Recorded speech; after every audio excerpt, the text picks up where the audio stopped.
आमच्या channel common man न्यूजला subscribe करा। जय महाराष्ट्र मित्रांनो, निवडणुका जवळ आलेल्या आहेत आणि जसं जसं निवडणुका जवळ येत आहेत तसतसं प्रचाराची रणधुमाळी जोरात वाढलेली आहे। आपण बघतो की वेगवेगळ्या पक्षातले लोक वेगवेगळ्या पक्षामध्ये उड्या मारत आहेत, कधी ह्या पक्षात कधी त्या पक्षात।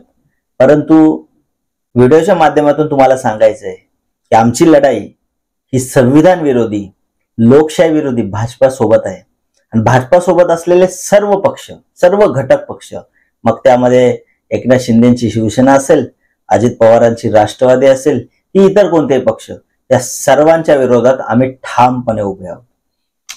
जर उद्या भाजपा सोबत किंवा एकनाथ शिंदेच्या शिवसेनेसोबत किंवा अजित पवारांच्या राष्ट्रवादी सोबत माझ्या घरातला, माझा भाऊ, माझा काका किंवा इतर कोणीही असलं तरीही त्याच जोमाने, त्याच द्वेषाने आणि त्याच रागाने मी त्यांच्या विरोधात सुद्धा प्रचार करेल।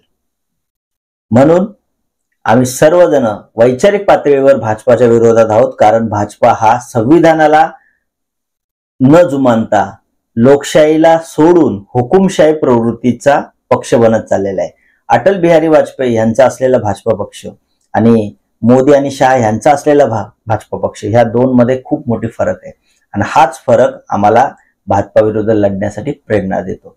कारण ह्या पक्षातल्या लोकांमध्ये लोकशाहीची मूल्य तर काहीच नाहीयेत, उलट जे विरोधात बोलतील त्यांना एन केन प्रकारे तुरुंगात डांबायचं, त्यांच्या विरुद्ध बदनामी करायची, त्यांच्या सोबत असलेल्या लोकांना फोडायचा प्रयत्न करायचा किंवा त्यांना नामशेष करण्याचा प्रयत्न करायचा, हेच काम सध्या भाजप आणि भाजपाचे पिलावळ असलेले एकनाथ शिंदेची शिवसेनेचे पदाधिकारी आणि अजित पवारांच्या राष्ट्रवादीचे पदाधिकारी करत आहेत। म्हणून आम्ही द्वेषाने, मग आमच्या घरातले, आमच्या रक्तातले जरी कोणी असले तरी त्यांच्या विरोधात आम्ही लढायला तयार आहोत, परंतु आम्ही आमच्या तत्वांशी कधीही तडजोड करणार नाही। जय महाराष्ट्र।